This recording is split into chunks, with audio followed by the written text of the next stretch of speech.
E despois empezamos a rascar un poquinho máis. Bueno, a señora Pepita, que tiña ultramarinos. Tiña ultramarinos e, bueno, importante. Más, non? Eso, algún guerrilleiro, algo así que eu considero importante, non? Nieves que era unha señora que viviu hasta tiña 90 e pico e era simpática, era moi simpática. Aquí eu xa empezo a manipular, vale? Estos son como os entresijos que nunca veredes no outro lado, pero eu vou escutar. E digo, home, pero non sei, non? Alguén, pois non sei, unha profe, alguén, non? Que vos marcara. Ah, sí, profe, sí, Eladia Mariño, non? Que era a profesora, de feito, o cole leva o seu nome e tal. Ou alguén que tuvera algún oficio especial, e dixen, bueno, meu irmán era ferreiro. Pero nada, aquilo, sabes, non acababa de arrancar porque a miña noción de persoa importante, que tamén a teño, aínda que sea diferente da do poder ou diferente da que nos venderon normalmente, está entrando en contradición. A súa noción, xa para empezar, persoa importante non funcionaba moito, e para seguir era diferente da miña, vale? Sí, como moi curioso, non? Creo que aquí tamén é como moito traballo de autocoñecemento, de saber tamén, pois eso, que temos moito poder tamén nese rol, non? Porque ao final estamos falando de historias de alguén que escribiu unha historia, como falábamos pola mañá, que é unha historia única, que escolleu o que merecía quedar por escrito e o que non, e nós, nunha escala máis pequeniña, estamos repetindo isto mismo, vale? De feito, fixademos como funciona e hasta que nivel de inconsciente. Eu íbamos a poñer aquí a foto de Nieves Leira, porque logo trouxeron a foto de Nieves Leira nunha homenaxe que lle fixeron porque cumplira 100 anos. E cando, entre todo o material que elas me deron, eu non escaneei esta foto. Non fui consciente de que non a escaneara, hasta que a busquei para mostrarla e dixen, non a escaneei. Porque inconscientemente pensei, isto non é importante, non me encaixa ca historia que eu quero contar. Entón non a escaneei, non a teño ahora, por iso vos puxen o dibuixo. Para que vos fixedes, seguro que vos ten pasado, hasta que punto, pois tamén o noso sistema de crenzas está operando aí tamén con esa historia, vale? Vale, xa para ir rematando, non sei como vou ditar, sí, vale. Un pouco a tese a que nos chegamos ou as conclusións que vos queremos compartir son moi básicas e ao mesmo tempo para mí moi profundas e con moitas aristas. É que traballar con fonte oral ou máis na nosa linguaxe, falar de historia, esperta moitas emocións. Isto eu creo que é algo que traballedes na disciplina que traballedes está ben ter en conta, vale? Primeiro, emocións en quen fala. Igual é a primeira vez que fala da historia que vos está contando. Antonio contaba un día para o arquivo Nomes e Voces, de entrevistas moi duras do 36, que o mellor a persoa era a primeira vez que falaba deste tema. Entón, cuidado, está exprimendo unha tecla super sensible, porque é a súa vida, vale? Emocións tamén en quen escoita, porque nós non somos un suxeito neutral, nós tamén temos a nosa vida. Igual, que lle pasou a nosa familia na guerra civil, ou como quen di a guerra, moitos outros temas, non? Meu pai é unha aldea que está quedando vacía. Entón, a min este é un tema que me toca moito. Cando teño diante alguén, unha persoa que me está falando da despoboación ou de como se transforman as aldeas, eu estou me emocionando tamén, vale? Entón, emocións en quen fala, en quen escoita, non descuidedes isto. Sobre todo se estades traballando con memorias traumáticas. Dadevos tempo, cuidadevos, vede tamén como estades, porque cuidade a persoa que tedes enfrente, vale? E sobre todo se falamos de algunhas historias determinadas. Por unha parte, historias traumáticas, historias que se fixo moito esforzo para que foran silenciadas e olvidadas. Entón, sí, cuidado, especialmente delicado. E historias que as que a xente se identifica. Vale, historias que, de alguna maneira, son representativas do que son e da súa vida. Entón, aínda que non sexan traumáticas, aínda que non sexa guerra, aí hai moita identificación. E, cando traballades con fonte oral, pois normalmente son historias como moi... Home, ahora penso nas compañeiras de Illa Bufarda que están facendo este traballo, non sei se coñecedes, chulísimo sobre o Dentón, un documental así tamén moi chulo. Igual é un tema en apariencia máis lixeiro, non? O Dentón, o Caruncho, o Centeo, que non é a guerra, pero ainda así, bueno, a xente está falando da súa vida, nunca se sabe, non? Cando se poden despertar cousas tamén. En este sentido, quería traervos, porque para nós foi un descubrimento moi interesante, que claro, neste terreno que está entre as persoas e a memoria e a historia, hai máis disciplinas que están traballando, non só a historia, tamén a antropoloxía, tamén a etnografía, tamén a psicanálise, Vale. E trouxemos o caso de Ana Miñarro, que é unha psicanalista catalá que a mí me parece super interesante, leva toda a súa vida montando grupos de palabra, grupos de vida, bueno, son metodoloxías para traballar así terapéuticas en grupo. E Ana Miñarro douse conta de que moita xente lle empezaba a chegar con cadros clínicos semellantes, con doenzas mentais, con doenzas físicas, e neses grupos foi dando conta de que boa parte desa xente vivira directamente ou indirectamente o xenocidio do 36. Vale? Igual alguna non o sabía, e nese proceso de terapia se daba conta da relación e do impacto que tuvera na súa familia, non?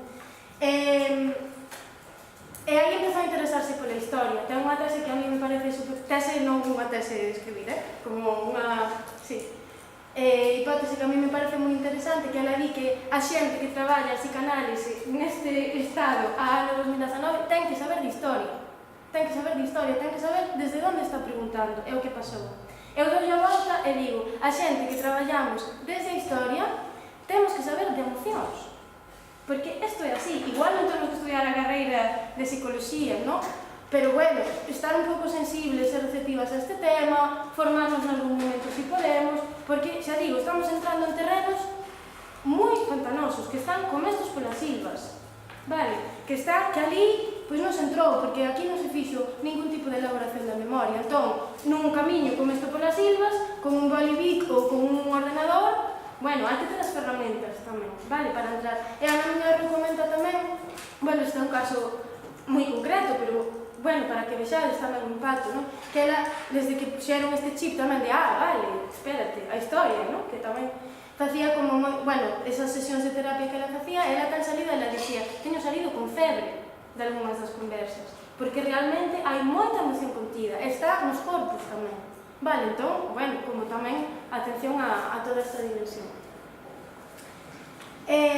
Moita máis xente, non? Será porque ahora xa estamos co chip que empeza a aparecer como, vale, máis xente anda pensando nisto, anda traballando nisto. Estas son unhas compañeras catalanas dunha cooperativa que se chama Fila la Bulla, que fan un traballo super interesante, podedes cotillar pola web tamén. Fixeron unhas jornadas que se chaman As Pegadas do Pasado, que eran como uns foros onde xuntaban a xente diversa, xente que se quería anotar, para elaborar a memoria, vale? Para falar sobre a memoria, sobre o impacto que estas historias tuveron nas súas vidas. Foron 3 temas, un, o 36, outro, o silenciamento das mulleres, e o terceiro, o catalanismo.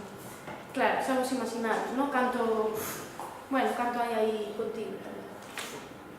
E outras mozas antes, esta rapaza que falabas de Rianxo, do teatro, non? Tamén recordei que tamén hai xente que está facendo desde a danza. E aquí máis cerquiña en Asturias hai un grupo tamén moi interesante que fixo esta función de tiraña na memoria e danza contemporánea. Son rapazas moi noviñas, vale, entre 12 anos, 17 anos, por aí, que o que fan é, como elas din no subtítulo, danzar el dolor, vale? Fixeron un proceso de investigación moi interesante sobre a fosa da tiraña, e o que fan é poñelo en escena tamén, bueno, desde esta consciencia de estar catalizando unha dor que tamén lles chega a elas, porque elas tamén son netas, tamén son bisnetas, e, bueno, de alguna maneira é o seu proceso para chegarse á historia. Eu creo que é interesante porque ao final do que estamos falando é de achegarnos á historia de unha maneira moito máis integral e holística, porque o que fixo a cultura xudeo-cristiana, o capitalismo ou quen fora é extindirnos, non? É dicirnos que a única ferramenta que temos para coñecer o mundo está aquí.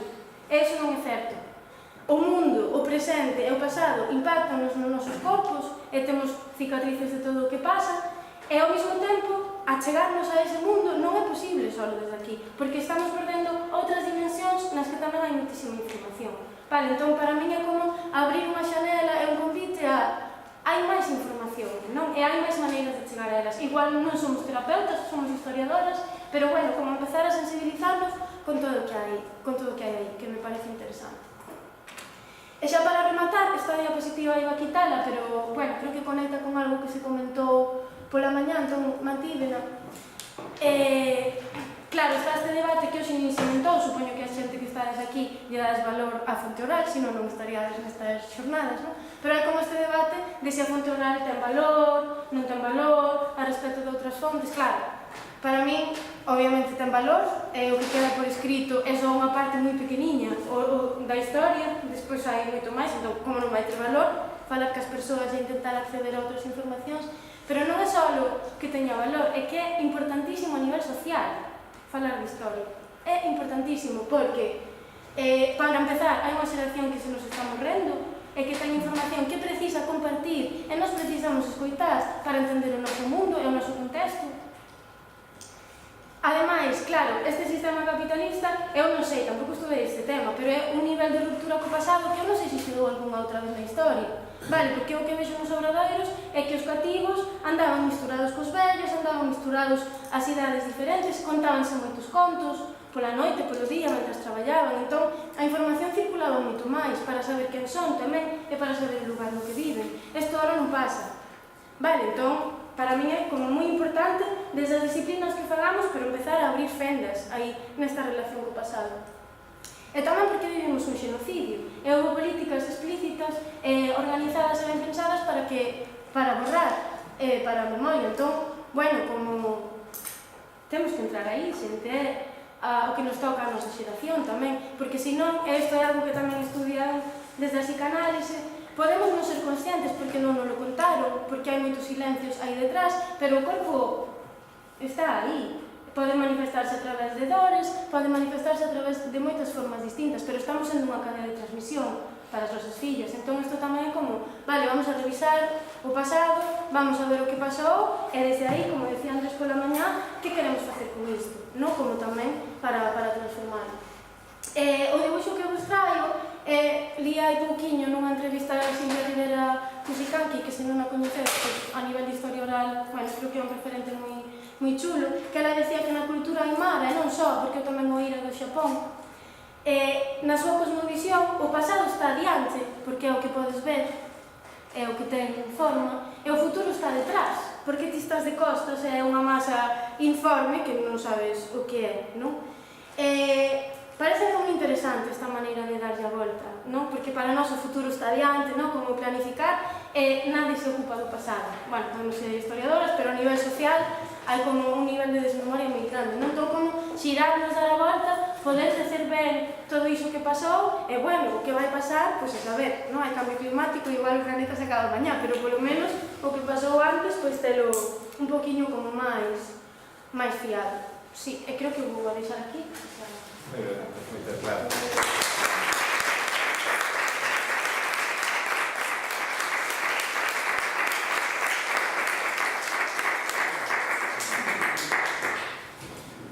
Bueno, hola, ¿qué tal? A mí gustoume moita a intervención, eu estudei educación social, sentime moi identificado do que falaches, porque na educación social se traballa moito a investigación e a acción, e a historia oral dá pé tamén a intervir, non? A medida, no mesmo tempo que estás entrevistando, tamén estás intervindo. Eu quería preguntar dúas cousas. A primeira é como entrades nas comunidades onde falaches que facíades as entrevistas, que nos presenta, como entrades nas comunidades. E a segunda é como facedes que participen as persoas. Que participen? Sí, que vayan ao sitio para falar. Vale. Claro, como entramos na comunidade é interesante, non? Porque falábamos antes de que somos unha cooperativa, entón isto é parte do noso traballo. Este programa normalmente pagan as concellerías de servizos sociais de concellos, non? Que queren facer algunha actividade cos seus maiores, e esta, pois, pola sensibilidade do técnico ou técnica de turno, pois parece que lles encaixa mellor, non? Entón estes concellos encárganos este programa, son quen se encarga tamén de escoller a parroquia e de conformar un grupo, vale, de falar cos veciños e veciñas. Entón aí, como entramos nós? Pois, nada, poñen un día, unha hora, ven a técnica de servizos sociais, hola, aquí está esta rapaza, xa vos vai contar el obradoiro, marcha, e aí nos quedamos, non? Eu sí que lle digo, no primeiro día, que é así como máis de presentación, hai unhas normas tamén no espazo, algunhas teñen que ver ca privacidade, do que se conta ali e do que pasa ali, e outra tamén co compromiso ca participación. E a verdade é que funciona ben porque a xente é super cumplidora. De feito, o que pasa é que despois se suma algún veciño e veciña máis, non? Eu digo, aquí estamos falando de algo moi importante, é como, bueno, pois este compromiso a asistir, a participar activamente, porque estamos elaborando, pois, bueno, dun xeito moi humilde, pero a memoria deste lugar, que logo se fará un libriño, quedará no cole, quedará na biblioteca. Entón, a verdade é que a xente se empata moi ben, a menos que teña unha cuestión de saúde. E con eso xa está a participación garantida. Non sei se che contestei máis ou menos o que... Sí. Eu tamén pensaba, non? Como a parte das preguntas que poidades ter, xa digo, descoñezo de onde vives ou que facedes, entón tamén, se tedes tido algunha experiencia con traballando con persoas nun formato deste tipo ou algún traballo que fixerades, pois tamén coñecer, non? Como foi para vos, bueno, sí, hai como vos, non? Eu tuve unha experiencia fai pouco, bueno, na vida e tal, que se me autónomo, son psicóloga social, e a educación é moi mellor. Estuve en residencia da terceira idade, unha Lugo, que estuve en terceira, bueno, con unha milagrosa. Claro, na residencia, por exemplo, xa non se cumple o que ti comentaba, que non se coñecen. Xa de entrada, non teño unha vida pasada, porque aparte era unha cidade, estaban desubicados, descontextualizados a gran maioría dos participantes, pero fixeron un obradoiro de recuperación da memoria a través da historia oral. E despois fixenlles un vídeo, bueno, para que tamén, es que era aí no tal. E nada, que me pareceu moi interesante, e a miña pregunta é, esa información recólela, grábala, o sea, tes unha grabadora, ou, porque claro, o que dices ti é super novo, ao principio hai que rascar moito, contache cousas así tal, eu tamén levo moi difícil, obviamente vai indo, pero bueno, moi enriquecedora, unha pasada moi emocional, tamén o que decías de cortar a veces cando se vai as cousas íntimas, persoais, que non me interesan tanto, pero eso, sobre todo, que métodos de recollida de información levas ti, porque logo se escribes e tal, como captas esa información? O que fago é gravar as sesións, tamén tomar algunha nota, cando hai un tema que cobra especial importancia como para lembrarme, por si despois non me recordo cando escoito, e despois o que fago despois de cada sesión é en fresco escoitar, bueno, intento os audios e tomar algunhas notiñas, e logo de cara ao libro transcribir, bueno, non exactamente cada sesión, pero sí como recoller toda a información e a partir de aí peneirar, non? Ordenar e demais. E despois o que fixen co de Soa Serra, que me parece interesante e importante, é darlle a ler antes de facer o libriño. As persoas que sabían ler un pouco mellor, que lles apetecía, que estaban como voluntarias, fixeno con un veciño e dúas veciñas, non, 4. Darse a ler o texto, unha, para ver se hai erros, cousas que eu non entendera ben, e sobre todo como, bueno, testar que se sentiran representadas con eso, non? E de feito cambiamos algunhas cousas, non? Como, isto mellor non o metas, aquí tamén olvidamos falar desta persoa, non? Como acabar de pulilo e que quede algo, pois, bueno, que diganse.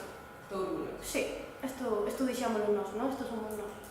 É un pouco así, pero bueno, que é un método moi caseiro, tampouco, xa digo, gravar, tomar algunha nota, despois pasar e despois chequear con eles, que me parece unha parte importante deste proceso. Bueno, felicidade, que me mola todo. Bueno, nada, esta pregunta é, bueno, parales, bueno, sabes que a mí me pasa traballo en Cristina, sobre todo tamén pola incorporación política que traes e que situas, non? Como que é fundamental de cara tamén pensar en a transformación social. E nese sentido tamén agora, cando están con este tipo de proxectos, como facedes cando este tipo de conversas poden amplificar certos conflitos na aldea? Porque se poden situar, entón, claro, de repente abres aí, non? Toda esa caixa de Pandora, e de repente, claro, a través desa intervención que tengo apuntado, non? De ser ese espacio de diálogo, de memoria tamén persoal, tamén poden sair a flote conflitos que de alguma maneira se poden estar amplificando a través desta intervención que estás facendo tamén, non? Que es que se pode... Que bueno, yo tamén, bueno, pues si esto ocurre, tiene que ser, pues que salga y que se lo coma la comunidad, ¿no? Pero que tú puedes mirar ahí de repente, que sale ahí, claro, este lo robó o este... Que interesante. Biólogo a fillo de non sei que, se lo calado, ¿no? Entonces, claro, que eso tamén... Sí, é super interesante, eu creo que é parte do que me fai ir con moito respeto a este obradoiro cada vez, non? Como... é importante, sí. Non me pasou nunca, así como roces máis pequenos, non? Cosas que ves. Non me pasou que se abriera nunca. Creo que se me pasara, pois, lidiar co que está pasando, darlle espazo, non pasar por riba. Xa digo, non? Como que o resultado que tes para ese día non se coma o que está pasando aí. E, bueno, intentar resolver como se pode, non? Nomealo, marcalo, bueno, contextualizalo, ao mesmo tempo limitalo, non? É dicir, pois, normal, pois, estamos falando aquí da historia, somos todos un grupo de veciñas e veciños que levades toda a vida vivindo xuntos, normal, ¿no? Que estas cousas poidan tal, aquí estamos neste outro espazo, con este... Bueno, non sei como por aí nomeando, pero bueno, desde logo, se pasara, teríamos que ver no equipo, ¿no? Como igual, sí, Vanessa me parece. Sí, como necesito un tema de licencia, de completar tamén a miña compa, para ver Juan Luis. Sí, traeme como, témolo falado, non? Por unha banda nos seguimos formándonos para poder ser quen de soster estes espazos e entenderlos ainda máis. E creo que ten que ver un pouco con isto, ¿no? Con saber que estamos a facer ali. Hai unha dimensión histórica que queremos traballar, pero sobre todo hai unha dimensión comunitaria, grupal, e aí é como, bueno, estamos aprendendo tamén, ¿no? A manexarnos aí, pero como di Olga, ás veces dando el espazo e marcando o que está pasando, facéndonos, simplemente traendo consciencia. Por iso para mí é importante cando se corta ou como se fai, é o como e desde onde, ¿no? Ás veces non podemos entrar nun tema, ás veces non nos podemos responsabilizar dese tema, e como guau, pero como dicía Olga, non marxinar, ¿no? E non pasar por arriba. Entón, bueno, ao final é o que trae Olga, ese cuidado, ese ir a modo, ese cuidado, esta materia sensible, pero sin botar terra, ¿no? Por riba desa historia. Sí, bueno, a mí me encantó, porque yo tengo saber muchas perspectivas y muchas formas de ver a comunidade, muchas cosas que facemos, non? Creo que todo o mundo lleva muchas opcións aquí, así que parabéns, facedes cosas maravillosas, e además, non sei se sabedes que, por exemplo, eso que fixeste en Ferrol deu lugar a que Anxo de Loureiro fixera un traballo, que se conocedes, sobre as mulleres, que porque inmediatamente posterior a isto, con elas mesmas, un traballo maravilloso, porque estáis generando espacios nos que a xente fai, na medida que vos estáis ali, os hablades e fan cousas, por simpatía, non sei se sois conscientes de eso, pero a mí me dá a impresión de que sí. O que pasa é que manexar o pasado é unha cousa que é distinta. A mí me fez pensar en cando eu falo con miña tía Filo, que eu tenho 92 anos, e que é unha especie de... cada vez que eu falo con ela, a forma de entretela que me conto o seu pasado. E como eu estou adestrado, ela pasa a barra comigo. Claro, e eu gravo, eu vou contando, e chegamos hasta 1950, non un século.